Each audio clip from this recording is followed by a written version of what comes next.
Assalamualaikum warahmatullahi wabarakatuh. Kita ketemu lagi setelah minggu lalu kita belajar tentang reaksi gas liquid baik dengan katalis maupun tanpa katalis. Sekarang kita belajar tentang reaksi fermentasi. Di dua materi terakhir ini kita akan belajar tentang reaksi fermentasi. Ada dua, yaitu reaksi fermentasi enzimatis dan mikroba. Jadi kita belajar bedanya tuh apa, reaksi fermentasi enzimatis dan dengan mikroba, kemudian bagaimana mekanismenya, dan bagaimana rancangan reaktornya. Sebelum kita mulai pelajaran hari ini, kita baca basmalah dulu bersama-sama. Bismillahirrahmanirrahim.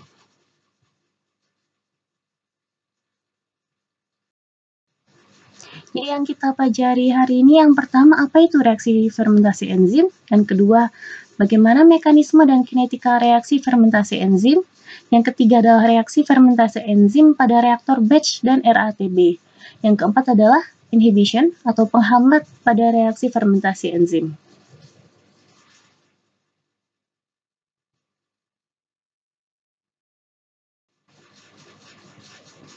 Oke, yang pertama, apa itu reaksi fermentasi? Bedanya apa antara fermentasi enzim dan mikroba? Jadi reaksi fermentasi ini secara umum adalah reaksi di mana raw material organik diubah menjadi sebuah produk dengan bantuan mikroba atau enzim. Jadi ada dua reaksi fermentasi ini, yaitu reaksi yang dibantu dan dikatalis oleh mikroorganisme atau mikroba, contohnya dengan yeast, bakteria, alga atau protozoa. Yang kedua adalah reaksi yang dibantu dengan enzim. Jadi, kalau reaksi fermentasi enzim,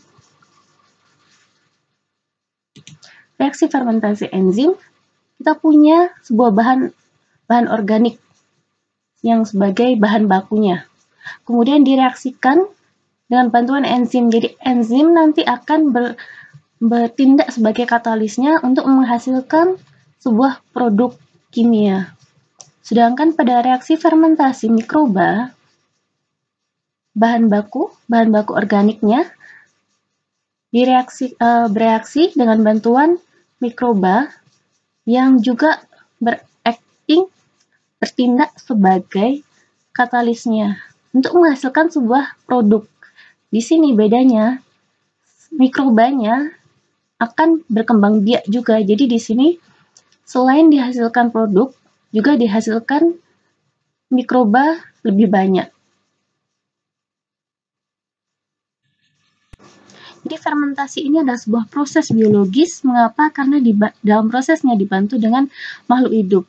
Fermentasi dibagi menjadi dua. Yang pertama adalah enzim. Enzim bukan merupakan makhluk hidup, tetapi enzim dihasilkan oleh makhluk hidup. Contohnya kita sendiri manusia menghasilkan banyak sekali enzim. Contohnya enzim lipase yang mengubah lemak menjadi senyawa lain yang mudah diserap oleh tubuh. Senyawa yang lebih sederhana, yaitu mengubah lemak menjadi fatty acid dan gliserol. Di enzim adalah high molecular weight compound, senyawa yang memiliki berat molekul tinggi, which usually are very specific. Jadi dan hanya menyerang satu kompon. Jadi seperti tadi enzim lipase, ya dia hanya akan menyerang lipid lipase. Jadi biasanya dia menambahkan ase di belakangnya untuk enzim. Kemudian fermentasi yang kedua adalah dibantu dengan mikroorganisme, mikroba atau cells. Contohnya dengan yeast, bakteria, alga, molds, dan protozoa. Jadi reaksi fermentasi enzimatis dan reaksi fermentasi mikroba, bahan bakunya selalu organic feed. Jadi bahan bakunya adalah bahan-bahan organis. Jadi untuk reaksi fermentasi enzimatis, bahan baku organik diubah menjadi sebuah produk kimia. Di sini enzim akan bertindak sebagai katalisnya. Dia tidak mereproduksi dirinya sendiri, namun hanya sebagai senyawa kimia biasa. Jadi karena di sini enzim karena dihasilkan oleh tubuh kita. Jadi dia bukan makhluk hidup. Sedangkan pada reaksi fermentasi mikroba akan dihasilkan more cells, akan dihasilkan mikroba yang lebih banyak. Jadi mikroba ini akan mereproduksi dirinya sendiri, dan organic feed yang menjadi bahan bakunya adalah sebagai makanannya si mikroba ini sendiri.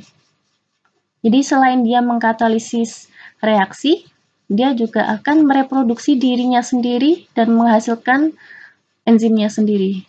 Jadi di sini sebenarnya juga dibantu enzim. Enzimnya yang dihasilkan oleh mikroba ini sendiri.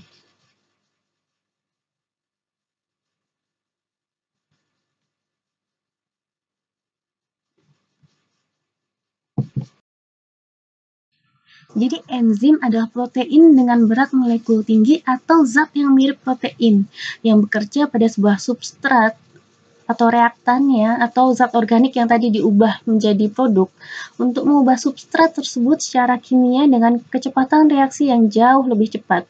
Jadi dia bertindak seperti katalis.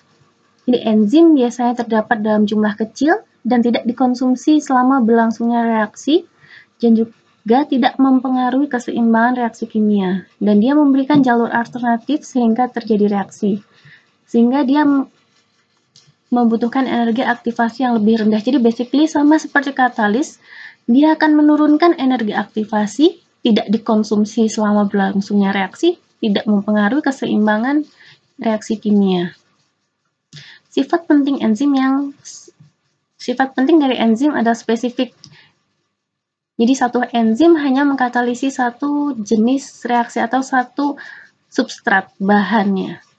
Contohnya protease hanya menghidrolisis ikatan asam amino spesifik dalam protein. Yang kedua, amilase yang akan menyerang pada ikatan molekul glukosa dalam pati. Yang ketiga, lipase. Lipase hanya menyerang lemak sehingga mendegradasi lemak menjadi asam lemak dan gliserol. Enzim hanya diproduksi oleh organisme hidup, dan kalau enzim komersial yang diperjualbelikan umumnya diproduksi oleh bakteri. Enzim biasanya bekerja dalam kondisi ringan pH 4-9. Kemudian sebagian besar enzim diberikan nama berdasarkan reaksi yang dikatalisasi. Jadi berdasarkan apa yang dia serang. Misalnya seperti tadi, lipase hanya menyerang lemak atau lipid, jadi lipid ditambah ase di belakangnya. Kemudian amilase, dia menyerang amilum. Jadi amilum plus ase, amilase. Ini seperti itu contohnya.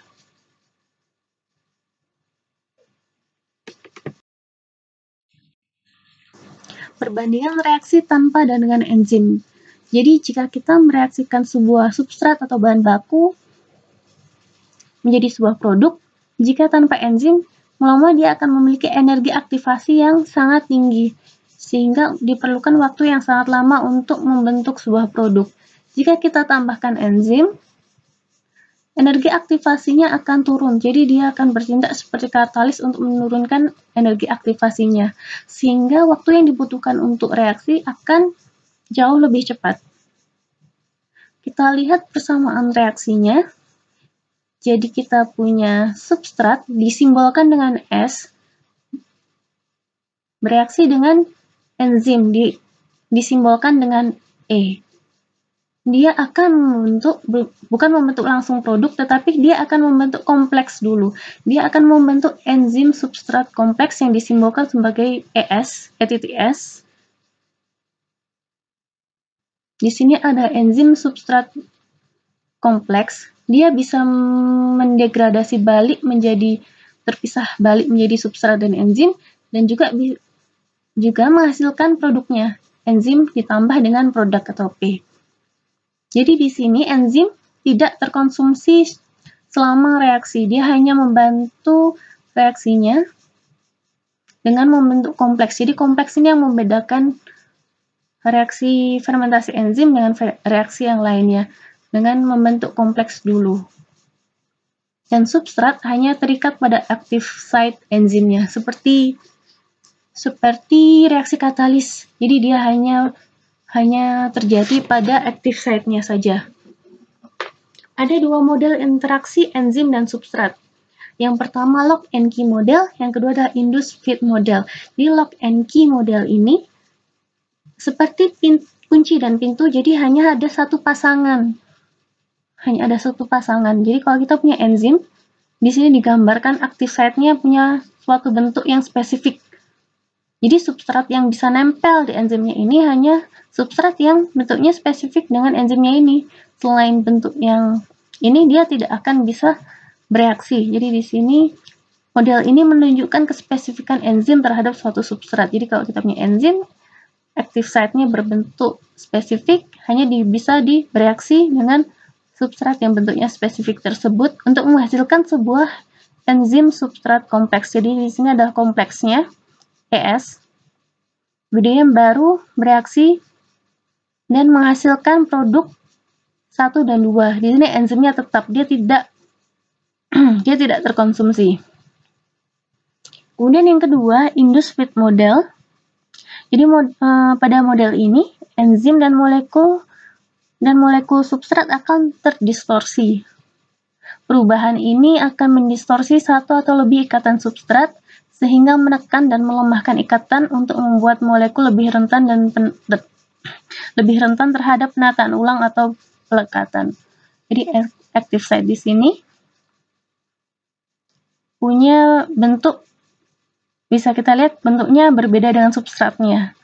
Tetapi dia bisa bereaksi, kemudian substratnya ikatannya akan berubah atau terdistorsi, enzimnya pun juga terdistorsi pada saat membentuk enzim substrat kompleks. Kemudian dia akan membentuk produk, dan bentuk enzimnya ketika terpisah dari kompleksnya menghasilkan produk, dia akan kembali seperti bentuk yang semula. Jadi bedanya di sini, pada induced fit model, substrat dan enzimnya akan mendistorsi enzim dan substratnya, ikatannya berubah menjadi bentuk yang lain. Dia akan menata ulang, menghasilkan produk yang dihasilkan, dan enzimnya kembali menjadi bentuk semula ketika sudah selesai bereaksi.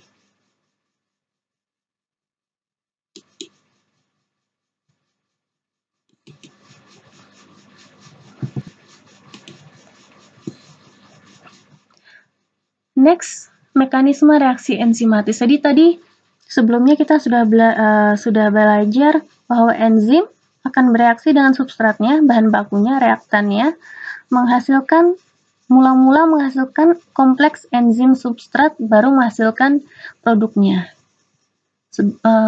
Secara garis besar seperti itu. Jadi mekanisme reaksi fermentasi enzimatis kita contohkan pada reaksi dekomposisi urea dengan air menjadi amonia dan CO2 dengan bantuan enzim urease. Jadi tahap yang pertama, enzim urease yang tidak terikat atau E. Jadi enzim urease, dia ada enzimnya, kita simbolkan menjadi sebagai E, bereaksi dengan substratnya. Substratnya itu bahannya adalah urea di sini, karena dia reaksi dekomposisi urea. Bereaksi dengan substrat urea, substrat disimbolkan sebagai S. Mula-mula awalnya untuk membentuk kompleks enzim substrat atau ES. Jadi di sini urea bereaksi dengan enzim urease menghasilkan sebuah kompleks enzim urease dan urea. Tahap yang kedua, kompleks yang terbentuk ini, kompleks enzim substrat ini dapat terdekomposisi balik menjadi urea dan urease.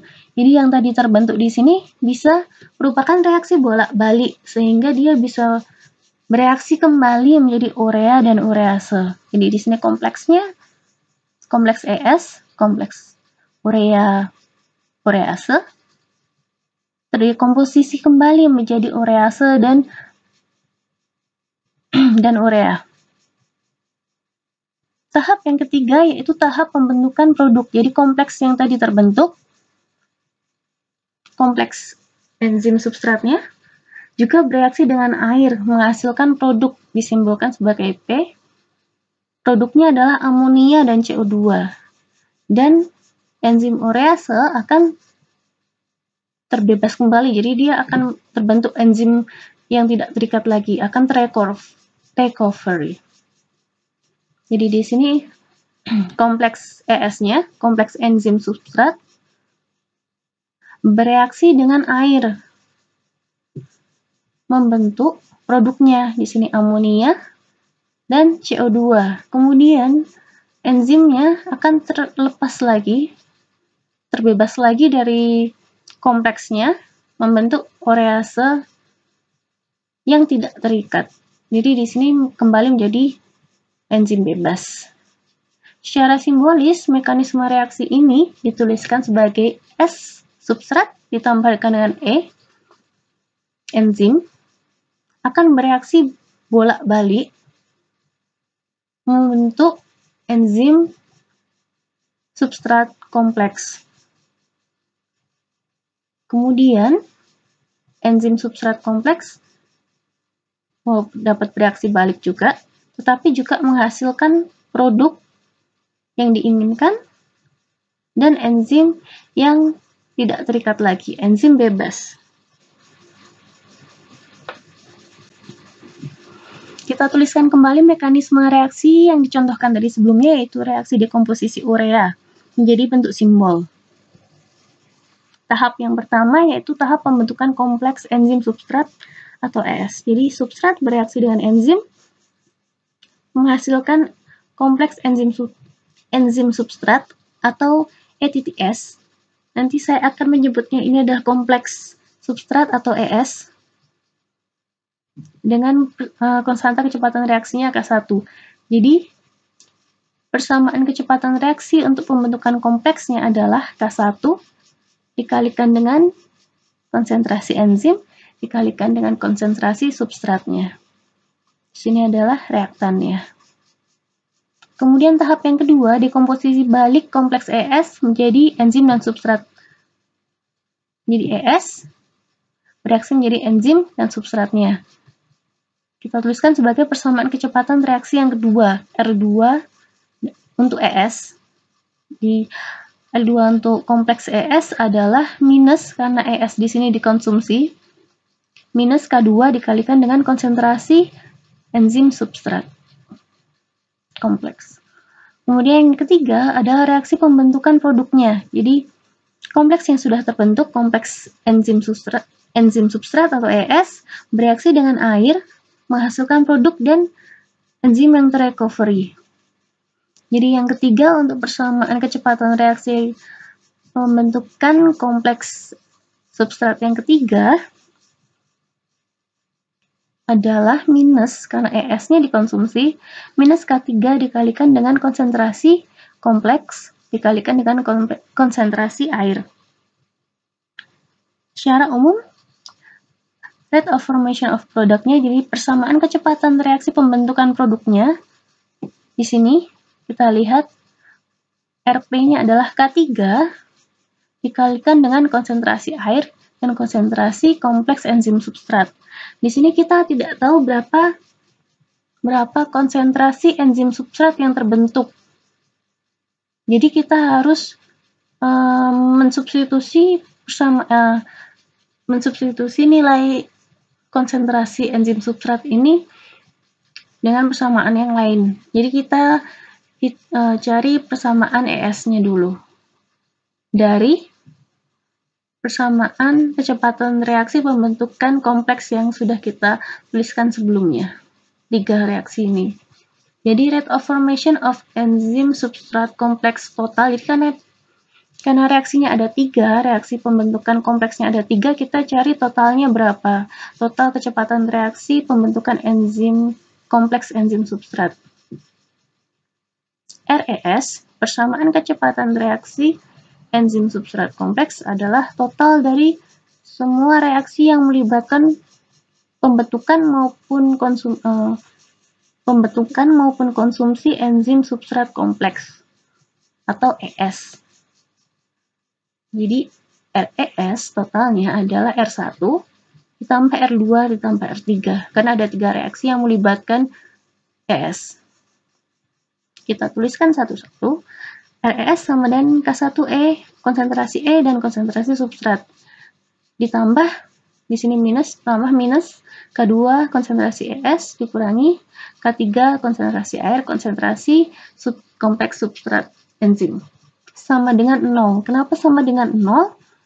Karena di sini enzim kompleks substrat enzim tidak dihasilkan. Jadi dia hanya bereaksi bolak-balik di dalam reaksi ini, dia tidak dihasilkan, maksudnya tidak membentuk suatu produk, dia tidak terkonsumsi sama sekali. Jadi dia nilainya adalah 0. Yang kita cari di sini tadi adalah berapa nilai ES-nya. Jadi kita rearrange persamaan ini yang sudah kita bentuk di RES-nya sama dengan 0. Kita rearrange untuk menghasilkan persamaan berapa itu ES.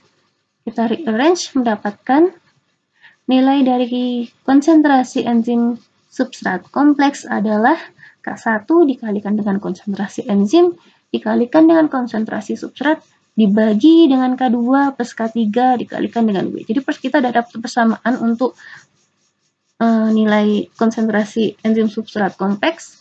Kemudian kita substitusikan ke persamaan RP yang di atas. Tinggal untuk mengajukan ES di sini. Jadi RP sama dengan K1 K3 ES W per K2 plus K3 konsentrasi air. Di sini kenapa persamaan kecepatan produk nilainya sama dengan negatif persamaan kecepatan reaksi konsumsi substrat.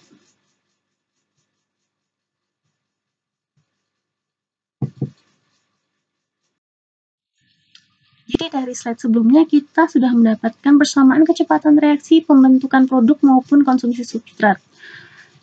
Apakah persamaan reaksi itu sudah bisa dipakai? Sayangnya belum bisa kita pakai. Mengapa? Karena di sini kita belum tahu berapa nilai konsentrasi enzim bebas. Jadi di sini di sini ada enzim bebasnya. Jadi karena kita tidak tahu nilainya, yang kita tahu adalah berapa enzim mula-mula yang kita tambahkan ke dalam reaksi, yaitu disebut dengan nilai enzim totalnya.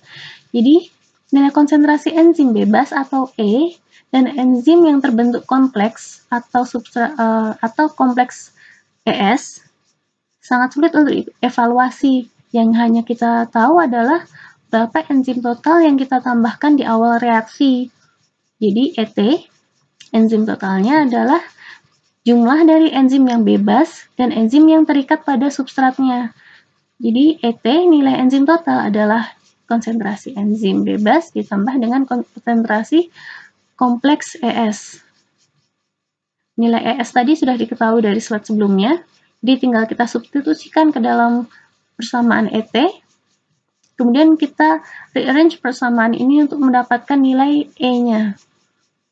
Kita dapatkan nilai E-nya, kemudian sudah dapat nilai E-nya, kita substitusi ke persamaan RP yang sebelumnya untuk mensubstitusi nilai E-nya.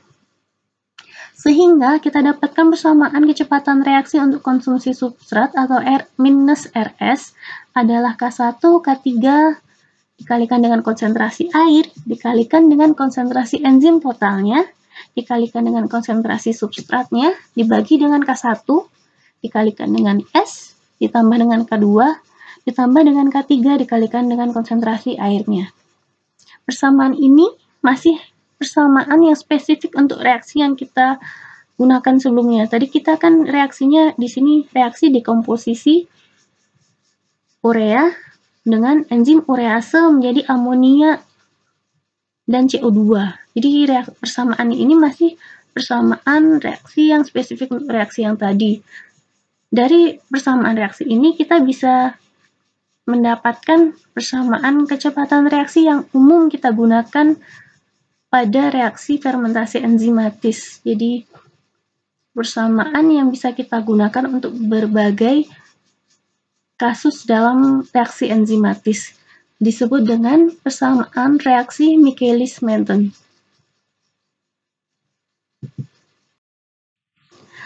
Persamaan kecepatan reaksi Michaelis-Menten kita dapatkan dari persamaan sebelumnya, reaksi dekomposisi urea. Kita asumsikan bahwa reaksi dilakukan dengan air excess sehingga konsentrasi air atau W konstan. Jadi di sini kita dianggapnya waternya konstan. Kita substitusikan K3 dikalikan dengan W, konsentrasi airnya, kita tuliskan sebagai K-cat.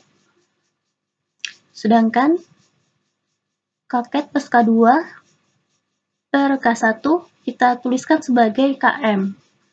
Kita substitusikan kedua persamaan ini ke dalam persamaan kecepatan reaksi konsumsi substrat yang kita dapat dari reaksi dekomposisi urea, menghasilkan persamaan reaksi Michaelis-Menten yang bisa kita gunakan untuk berbagai kasus reaksi fermentasi enzim.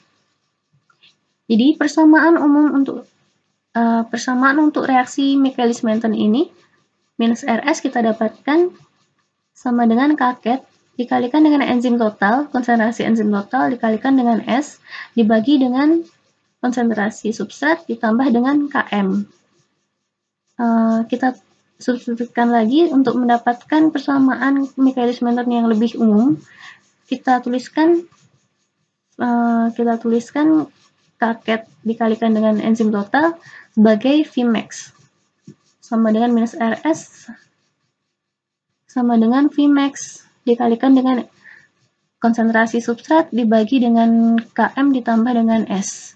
Jadi Km ini adalah Michaelis-Menten constant, angka yang menggambarkan kekuatan tarik atau attraction dari enzim terhadap substratnya. Sedangkan Vmax, yaitu K-cat dikalikan dengan enzim total, yaitu maksimum kecepatan reaksi untuk seluruh konsentrasi total enzim. Sedangkan parameter K-cat di sini disebut juga sebagai turnover number, yaitu jumlah substrat yang berubah menjadi produk pada satu single molekul enzim ketika enzim pada kondisi jenuh dengan substrat. Jadi jenuh di sini maksudnya adalah seluruh active site pada enzim diisi oleh substratnya. Jadi di sini adalah persamaan reaksi Michaelis-Menten yang umum kita gunakan untuk menyelesaikan kasus-kasus reaksi fermentasi enzim.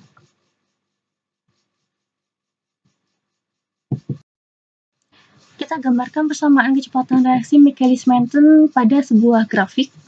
Jadi kita punya grafik antara minus Rs, persamaan kecepatan reaksinya terhadap konsentrasi substrat. Jadi persamaan kecepatan reaksi maksimumnya dicapai nilainya sama dengan Vmax. Sedangkan separuh dari Vmax atau Vmax per 2 nilainya sama dengan nilai. Jika diplotkan dalam grafik, dia akan mendapatkan nilai Km. Mengapa? Nanti kita jelaskan. Kita analisis dulu untuk konsentrasi. Pada konsentrasi substrat rendah, maka nilai Km jauh lebih besar dari substratnya, karena substratnya konsentrasinya rendah. Sehingga kalau kita masukkan ke dalam persamaan Michaelis-Menten yang tadi, nilai Rs di sini, karena nilai Km jauh lebih besar dari substratnya, sehingga substrat di sini bisa kita abaikan. Jadi kita coret di sini, sehingga kita mendapatkan persamaan pada konsentrasi substrat rendah. Persamaan kecepatan reaksinya adalah Vmax dikalikan dengan konsentrasi substrat dibagi dengan Km-nya. Sedangkan pada konsentrasi substrat tinggi, di mana konsentrasi S jauh lebih besar dari Km-nya, sehingga Km di sini gantian yang dicoret. Tetapi S yang di sini bisa dicoret dengan atasnya. Jadi kita dapatkan pada konsentrasi substrat tinggi, maka persamaan kecepatan reaksinya sama dengan Vmax.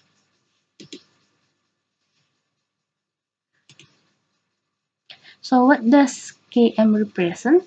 Jadi pada kasus, jika kita punya kasus persamaan kecepatan reaksinya sama dengan Vmax per 2, kita masukkan ke dalam persamaan Michaelis-Mentonnya, kita dapat Km sama dengan separuh dari S-nya. Jadi nilai konstanta Michaelis-Menton ini sama dengan konsentrasi substrat, di mana laju reaksi sama dengan separuh atau setengah dari laju maksimumnya. Jika nilai Ca sama dengan nilai Km, maka artinya separuh enzim pada kondisi bebas, sedangkan separuhnya membentuk kompleks dengan substratnya atau membentuk ES-nya. Dan jika konsentrasi Ca di sini konsentrasi substrat, Jadi Ca di sini, misal kita punya substratnya disimbolkan sebagai A. Jadi Ca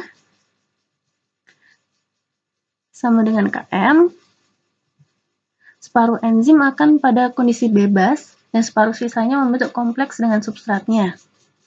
Jika Ca konsentrasi substratnya jauh lebih besar dari nilai Km-nya, maka artinya kebanyakan dari enzim akan membentuk kompleks dengan substratnya. Sedangkan jika nilai konsentrasi substratnya jauh lebih kecil dari nilai koefisien Michaelis-Mentonnya, maka artinya kebanyakan dari enzim pada kondisi bebas. Setelah belajar tentang kinetika reaksinya, jadi sekarang kita belajar bagaimana reaksi fermentasi enzim ini jika kita lakukan pada reaktor. Yang pertama kita tinjau jika dilakukan pada reaktor batch ataupun plug flow. Yang kedua jika kita gunakan mixed flow atau RATB. Yang pertama jika kita gunakan pada reaktor batch atau plug flow. Jadi neraca mol pada reaktor batch yang berisi urea, misal tadi kita masih gunakan contoh dekomposisi urea, jadi neraca molnya adalah dN urea per dt minus sama dengan minus R urea dikalikan dengan volumenya.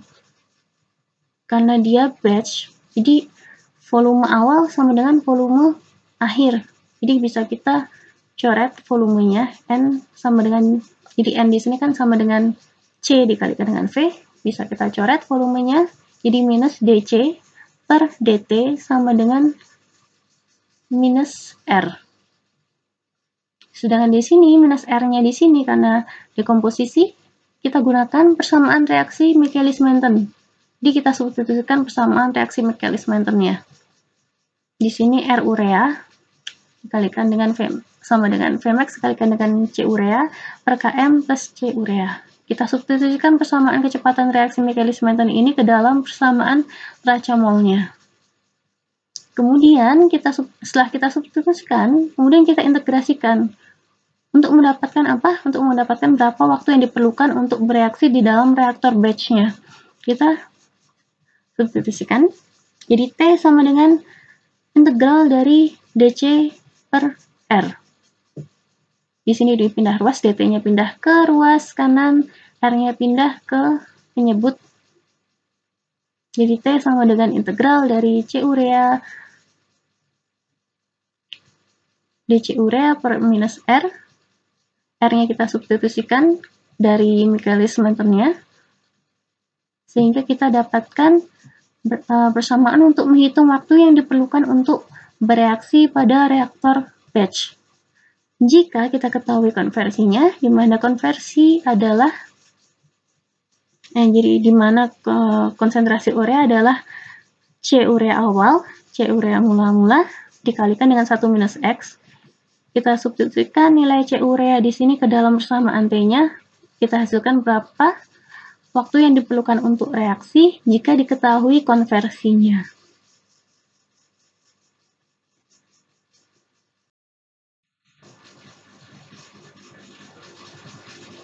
Jadi jika kita sudah mengetahui data-data dari reaktor batch-nya, kita bisa mengevaluasi berapa nilai Km konstanta Michaelis-Menten dan berapa nilai Vmax-nya.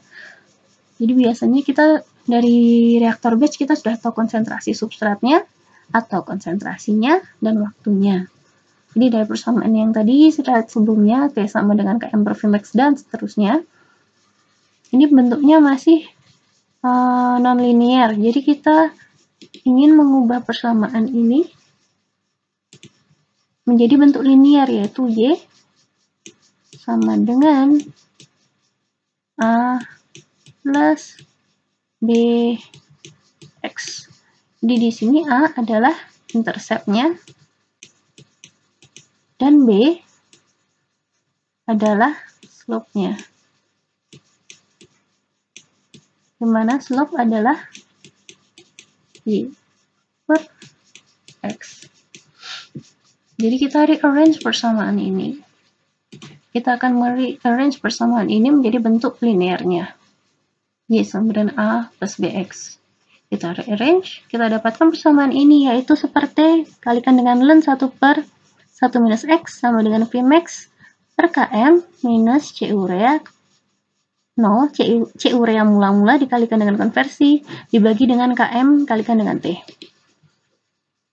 Jadi, di sini seperti ln 1 minus X adalah Y-nya sama dengan Vmax per KM sebagai A-nya atau slope-nya, atau intercept-nya, dikurangi dengan 1 per KM, jadi KM di sini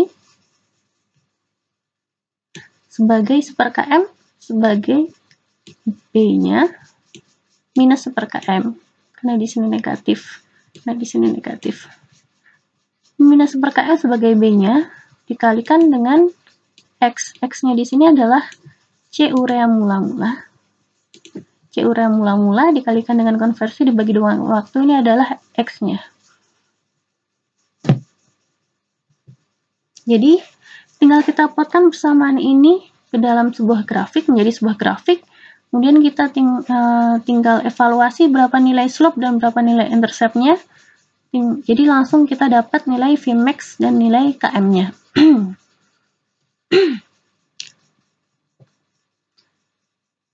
Kalau tadi kan ini diketahui nilai konversinya. Kalau kita yang diketahui adalah konsentrasi substratnya, persamaan tadi dibalik menjadi persamaan yang awal tadi, kita dapat persamaan ini.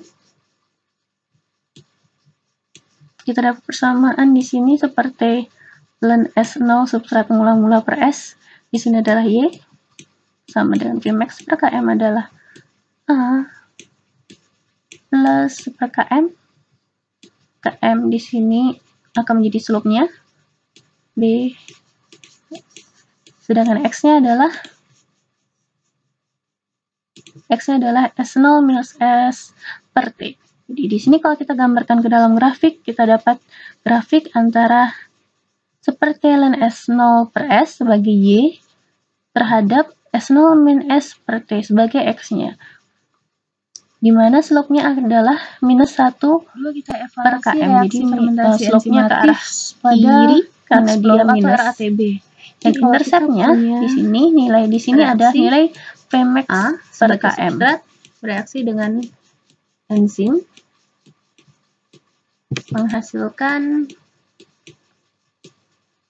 kompleks substrat enzim AE, menghasilkan produk dan enzimnya. Jadi di sini A adalah substratnya. A di sini adalah substrat.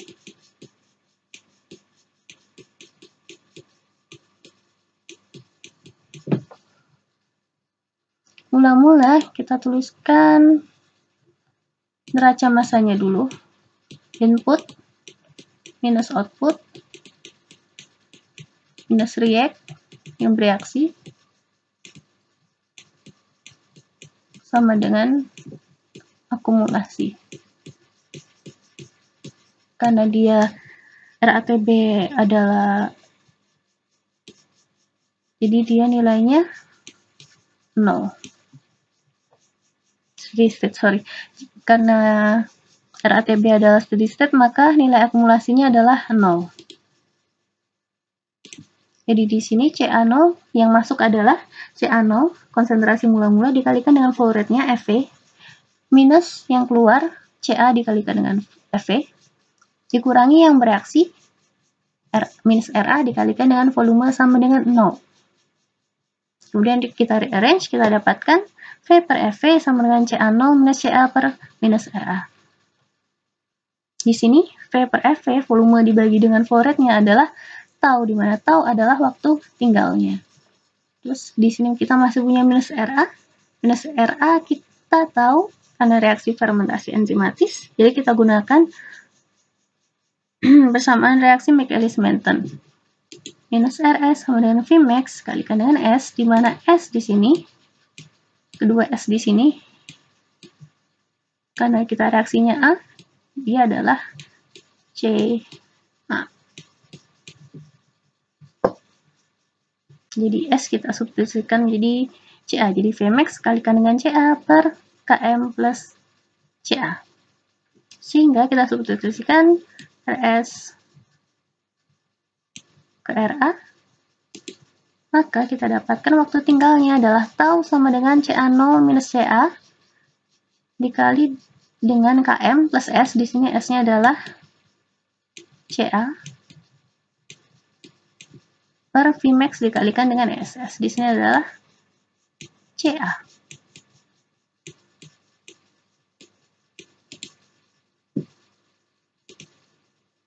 Dari persamaan ini, dari waktu tinggalnya ini, kita bisa mengevaluasi nilai Vmax dan Km-nya. Jadi, untuk mengevaluasi nilai Vmax dan Km-nya, kalau kita sudah dapat data-data reaktornya, maksudnya kita tahu berapa waktu tinggalnya, kita tahu berapa konsentrasi awalnya Ca0, dan kita tahu juga berapa konsentrasi keluarnya, maka kita bisa mendapatkan berapa nilai koefisien Michaelis-Menten-nya dan Vmax-nya. Kita rearrange persamaan ini menjadi bentuk linear. Kita rearrange Y sama dengan A plus Bx. Kita rearrange, kita dapatkan untuk mengevaluasi nilai Km dan Vmax-nya. Ca di sini adalah Y sama dengan minus Km di sini adalah A ditambah dengan Vmax di sini dia adalah B.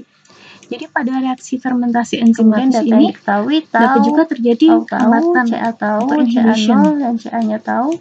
Di sini adalah model yang pertama adalah competitive inhibition. Jadi inhibitornya ini atau penghambatnya ini akan rebutan, competitive inhibition, rebutan dengan substratnya untuk bisa nempel ke enzimnya. Yang kedua uncompetitive inhibition, yang ketiga adalah non-competitive inhibition atau mixed inhibition. Ini campuran antara inhibition yang pertama dan yang kedua.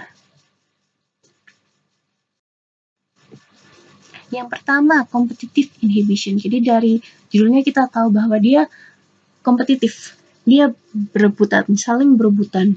Jadi inhibitor dan substratnya akan berkompetisi untuk bisa berikatan dengan molekul enzim. Jadi pada competitive inhibition, senyawa lain yang bersifat sebagai penghambat atau inhibitor kita simbolkan sebagai I, berkompetisi dengan substratnya untuk berikatan dengan molekul enzim membentuk kompleks inhibitor enzim. Jadi kalau tadi yang normal tanpa inhibition, tanpa inhibitor, hanya akan terbentuk kompleks substrat enzimnya. Tapi di sini dengan adanya inhibitor yang kompetitif akan membentuk sebuah kompleks inhibitor enzim yang akan mengganggu reaksinya. Jadi dia akan mengurangi produk yang bisa terbentuk. Tahapan reaksinya yang pertama sama seperti yang tadi 1-3, ini masih reaksi yang sama seperti yang normal. Jadi enzim bereaksi dengan substrat membentuk kompleks enzim substrat, kemudian bisa terdekomposisi, ES-nya terdekomposisi, kemudian ES membentuk produk dan enzim yang terrecovery. Di sini ada dua tambahan reaksi, yaitu reaksi inhibitornya. Jadi inhibitor bereaksi dengan enzimnya membentuk kompleks enzim ini kompleks enzim inhibitor yang menyebabkan enzim ini menjadi tidak aktif karena sudah tidak bisa dimasuki oleh substrat yang seharusnya membentuk produk yang kita inginkan. Jadi kompleks ini terbentuk dan tidak aktif. Yang reaksi yang terakhir adalah reaksi balik. Reaksi dekomposisi balik dari kompleks inhibitor enzim ini membentuk enzim interrecovery dan inhibitor bebasnya. Kalau kita lihat di gambarnya, kalau kita gambarkan jadi enzim, ada substrat dan ada inhibitor.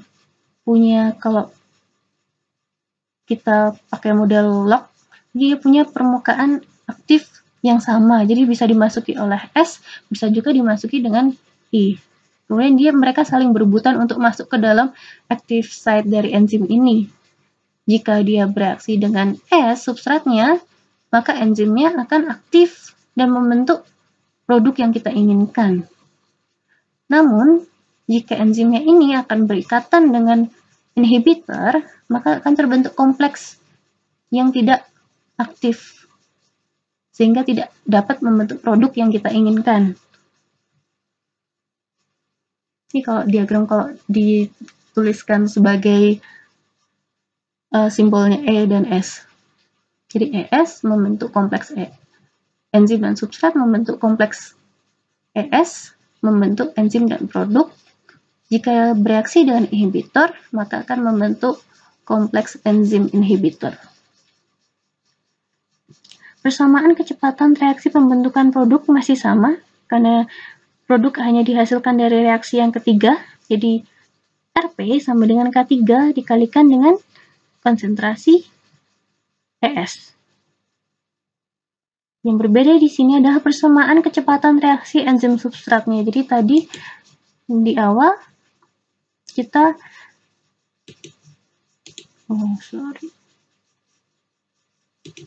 di awal persamaan R dari ES, persamaan kecepatan reaksi dari S ini adalah total dari reaksi-reaksi yang melibatkan pembentukan ES.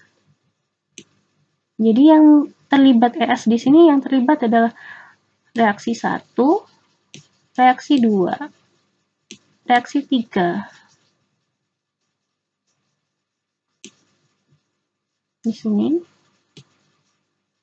total ini nilainya sama dengan 0.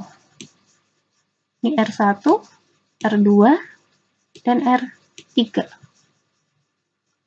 Ini adalah persamaan kecepatan reaksi pembentukan enzim substrat, kompleks enzim substrat. Ada juga persamaan kecepatan reaksi pembentukan enzim inhibitor. Yang terlibat adalah ini sama REI sama dengan R yang keempat tambah R yang kelima. Kalau yang di sini R1, R2, R3. Jadi pembentukan EI di sini adalah yang terlibat adalah reaksi yang keempat dan yang kelima. Jadi di sini REI sama dengan keempat persamaan kecepatan reaksi yang keempat, persamaan kecepatan reaksi yang kelima. Nilainya sama dengan 0. Sehingga konsentrasi enzim totalnya, kalau tadi sebelumnya hanya ada enzim total, hanya ada yang bebas. E adalah yang bebas, free, ditambah dengan ES. Ini yang berikatan dengan substratnya, ditambah dengan, karena di sini ada terbentuk enzim inhibitor, maka konsentrasi enzim totalnya ditambahkan juga yang terikat dengan inhibitor. Jadi di sini EI adalah berkonsentrasi enzim yang terikat dengan inhibitor. Ini nilai ES, dan EI ini tidak kita ketahui. Yang kita ketahui hanyalah konsentrasi enzim totalnya. Jadi untuk menghitung berapa nilai persamaan kecepatan reaksi pembentukan produk, kita cari berapa ES-nya di sini. dari konsentrasi persamaan-persamaan yang kita tuliskan di sini. Jadi persamaan kecepatan reaksi pembentukan produk dengan adanya inhibitor yang kompetitif. Setelah kita substitusikan persamaan-persamaan yang tadi, kita dapatkan persamaan kecepatan reaksinya adalah Vmax dikalikan dengan S dibagi dengan S plus Km dikalikan 1 plus inhibitor, konsentrasi inhibitor per KI, di mana Vmax adalah K3 dikalikan dengan ET, Km adalah K2 plus K3 per K1, dan KI adalah K5 per K4. Jadi kita bandingkan persamaan kecepatan reaksi dengan adanya inhibitor kompetitif dengan persamaan kecepatan reaksi Michaelis-Menten. Jadi bentuknya di sini sama. Kita lihat di sini bentuknya sama, Vmax dikalikan dengan S per Km plus konsentrasi substrat ditambah dengan Km. Km di sini dikalikan dengan 1 plus konsentrasi inhibitor per KI. Jadi di sini bedanya hanyalah Km yang dikalikan dengan konsentrasi inhibitornya. Untuk mengevaluasi nilai parameter yaitu Vmax dan konstanta Michaelis-Menten, maka kita linearisasi lagi bersama kecepatan reaksi ini menjadi 1 per minus Rs sama dengan 1 per Vmax 1 per minus Rs-nya di sini adalah Y, 1 per Vmax di sini adalah intercept-nya ditambah 1 per S, ini adalah X-nya, dan Km per Vmax dikalikan dengan 1 plus konsentrasi inhibitor per KI, di sini adalah B-nya atau slope-nya. Slope.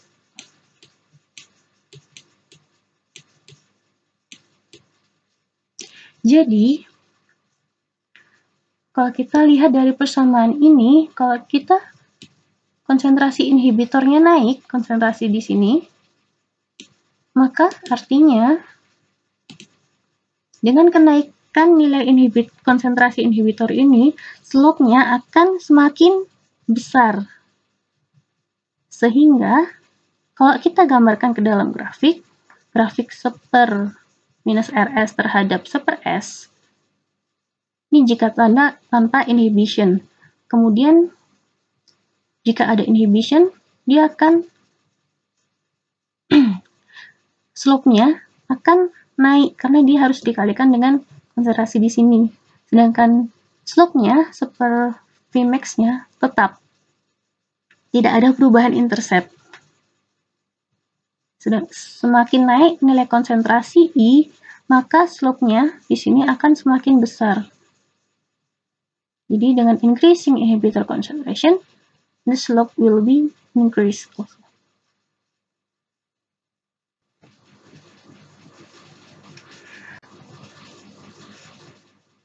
Model inhibition yang kedua adalah uncompetitive inhibition. Jadi di sini uncompetitive. Walaupun uncompetitive, tapi dia juga mengganggu proses reaksinya. Jadi pada kasus ini, inhibitor tidak memiliki afinitas terhadap enzim bebas. Jadi dia nggak rebutan sama enzim yang bebas dengan substratnya. Jadi tidak kompetitif terhadap enzim bebasnya. Jadi tidak akan berkompetisi dengan substratnya. Tapi inhibitor akan tertarik dengan kompleks enzim substratnya. Membentuk kompleks inhibitor enzim substrat. Jadi ada kompleks baru yang terbentuk di sini adalah kompleks IES, kompleks antara inhibitor, enzim, dan substratnya. Jadi kita lihat di gambarnya dulu. Enzim bebas di sini berikatan dengan substratnya, tidak terganggu oleh inhibitornya. Inhibitornya nggak tertarik sama enzim bebasnya. Akan terbentuk kompleks enzim substrat yang bisa menghasilkan produk yang kita inginkan. Tapi di sini dengan adanya inhibitor akan nempel ke enzim substrat, kompleks enzim substrat yang sudah ada. Ketika inhibitornya ini nanti nempel ke kompleks enzim substratnya ini, akan terbentuk kompleks baru, yaitu kompleks inhibitor enzim substrat yang akhirnya mengakibatkan enzim ini menjadi tidak aktif sehingga tidak bisa menghasilkan produk. Jadi bedanya di sini. Tidak tertarik on competitive inhibition, inhibitor tidak tertarik dengan enzim bebas, tetapi dia tertarik dengan kompleks ES dan mengakibatkan enzim menjadi tidak aktif ketika sudah ketempelan inhibitor.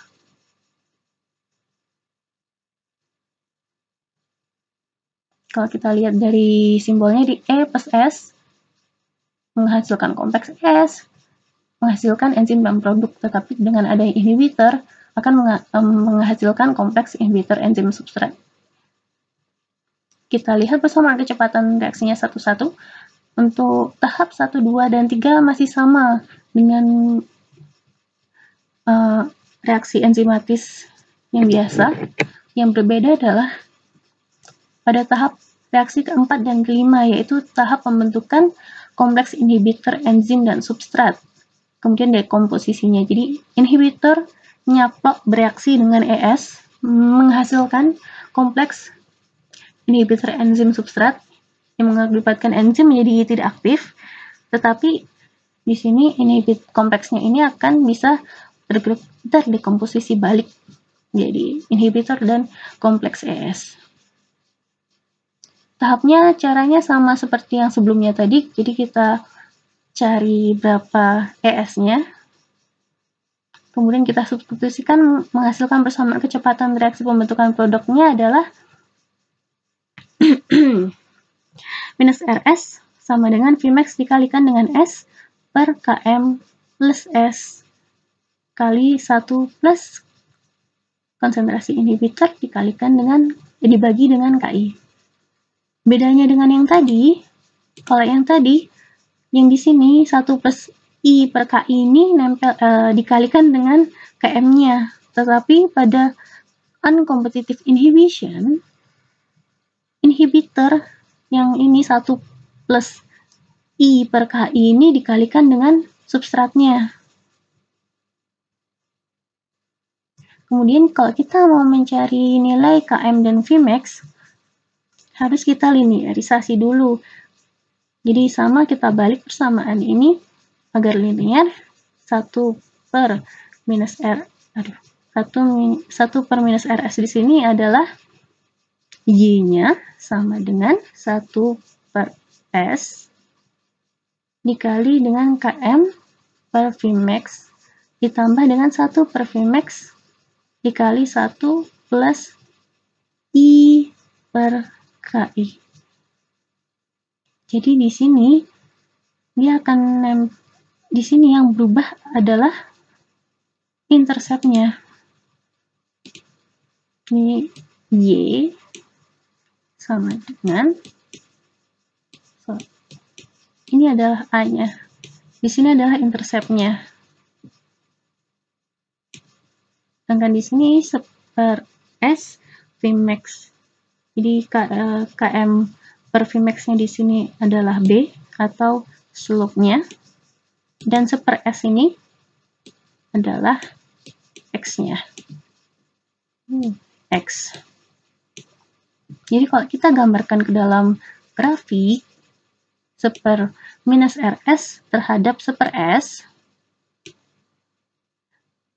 kondisi tanpa inhibition di sini, jadi tanpa inhibition adalah seper RS, seper S plus seper Vmax.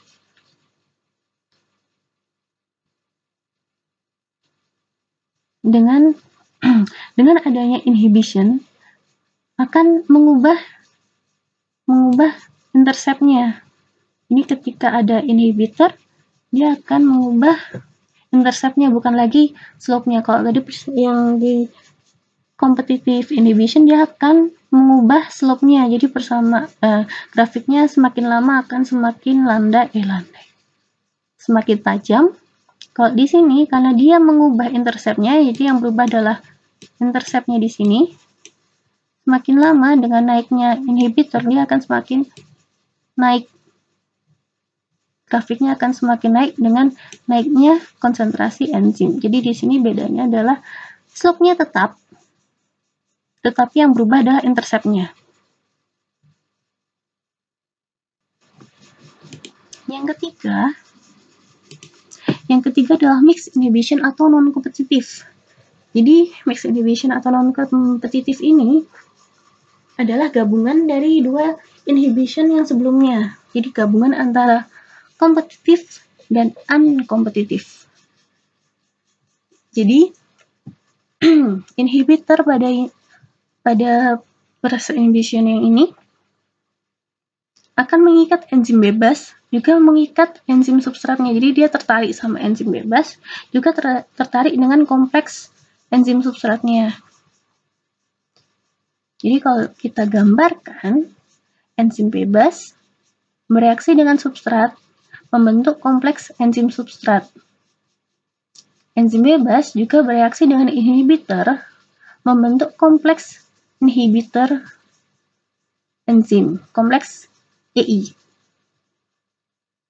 Di sini kompleks yang terbentuk, kompleks ES yang terbentuk juga bisa diikat sama inhibitornya. Jadi inhibitor masuk ke kompleks ES-nya ini membentuk kompleks enzim inhibitor substrat.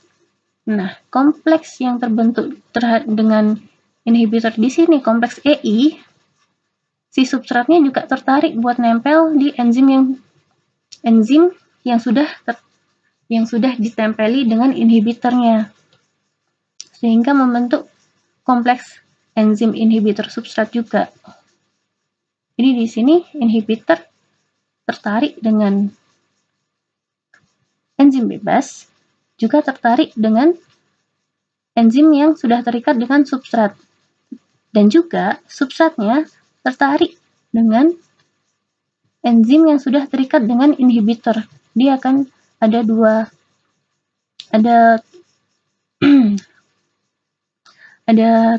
dua cara untuk membentuk kompleks enzim inhibitor substratnya, sehingga menyebabkan enzim ini menjadi tidak aktif, tidak dapat menghasilkan produk yang kita inginkan.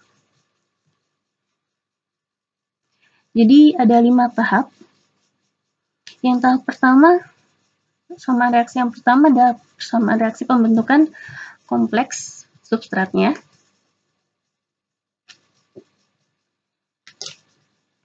E plus S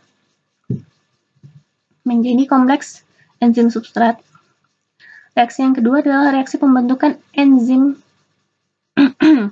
reaksi pembentukan kompleks enzim inhibitor.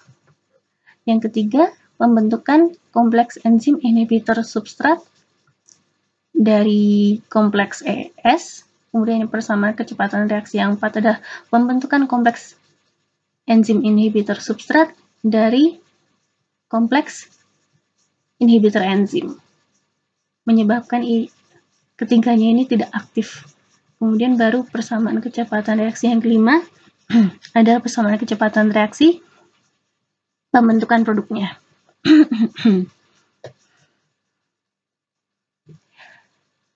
Tahapnya untuk mencari persamaan kecepatan reaksi sama seperti sebelumnya tadi. Kita dapatkan minus RS sama dengan Vmax dikalikan dengan S dibagi dengan S plus Km dikalikan dengan 1 plus inhibitor per Ki. Jadi di sini yang tadi kalau satu ruas, di sini keduanya S plus Km-nya semuanya dikalikan dengan inhibitornya. Jadi S plus Km keseluruhannya dikalikan dengan 1 plus inhibitor per Ki. Kemudian untuk mengevaluasi nilai parameter Vmax dan Km-nya, kita linearisasi. Kita dapat persamaan yang di sini. Kita bisa lihat bahwa super Vmax-nya dikalikan dengan konsentrasi inhibitor, dan juga super S Km per Vmax-nya juga dikalikan dengan konsentrasi inhibitor. Jadi, dengan adanya inhibitor dengan proses non-kompetitif ini atau mix ini, campuran ini akan mempengaruhi nilai slope-nya dan juga intercept-nya. Jadi akan mengubah nilai intercept dan slope-nya. Kalau kita gambarkan ke dalam grafik, super minus RS terhadap super S, dengan tanpanya no inhibition, normal. Kemudian dengan adanya inhibitor, dia akan mengubah slope-nya dan juga mengubah intercept-nya. Jadi dia naik juga karena intercept-nya naik, tetapi slope-nya juga naik. Jadi dia akan semakin lama semakin tajam grafiknya. Dengan adanya inhibitor non-kompetitif atau mix. Jadi kalau kita bandingkan ketiga proses inhibition reaction ini, kalau kompetitif, dengan adanya competitive inhibition, dia hanya akan mengubah slope-nya. Increasing inhibition concentration akan mengubah slope-nya, jadi slope-nya akan semakin besar. Kemudian di sini super S hanya mengubah nilai slope-nya di sini. Untuk yang kedua, uncompetitive inhibition, slope-nya tetap, tapi yang berubah adalah intercept-nya. Di grafiknya akan semakin naik, increasing inhibitor concentration. Kemudian yang ketiga, mixed inhibition, dia juga akan mengubah slope dan juga intercept-nya. Jadi grafiknya semakin tajam, grafiknya juga semakin naik. Jadi kalau kita gambarkan jadi satu grafik, jika tidak ada inhibition, ini grafik yang pertama adalah jika tidak ada inhibition, kemudian dengan adanya competitive inhibitor, slope-nya akan berubah. Jadi intercept-nya sama, slope-nya akan berubah. Kemudian jika ada uncompetitive inhibition, yang berubah adalah intercept-nya. Slope-nya sama, kemiringannya sama, tapi intercept-nya naik, grafiknya akan naik. Itu adalah uncompetitive inhibition. Kemudian, kalau mixed inhibition atau non-competitive, both slope and intercept change. Jadi, dia naik, intercept-nya naik, grafiknya juga semakin tajam, karena slope-nya akan naik. Jadi, untuk melihat apakah inhibitor yang terjadi apakah kompetitifkah atau unkompetitifkah atau mixedkah, kita lihat dari perubahan slope dan intercept-nya. Kalau konsentrasi inhibitornya bertambah, kemudian nilai slope-nya naik, tapi nilai intercept-nya tetap, maka itu artinya adalah competitive inhibition. Kalau dengan naiknya konsentrasi inhibitor, nilai intercept-nya naik, tetapi slope-nya tetap, maka dia artinya adalah uncompetitive inhibition. Tapi jika keduanya berubah, slope berubah, intercept-nya berubah, maka artinya dia adalah mixed inhibition atau non-competitive inhibition.